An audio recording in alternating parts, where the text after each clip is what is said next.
Hello, everyone. MPU6050 is a commonly used 6-axis gyroscope and accelerometer module. It has widespread applications in embedded systems. In this video, we'll demonstrate how to use the MPU6050 module on the YY3568 development board.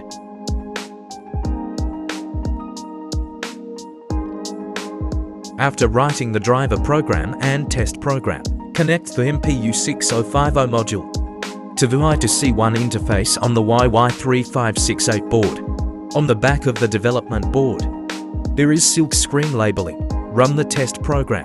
Now you can obtain real-time data from the MPU6050 gyroscope and accelerometer.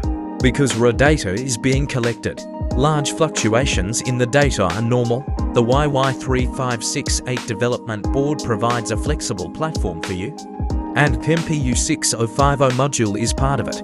We hope this video helps you better understand how to use the MPU6050 module and inspires you to create amazing embedded projects. That's all for today. Thank you for watching our video. Follow us to get more exciting tutorials.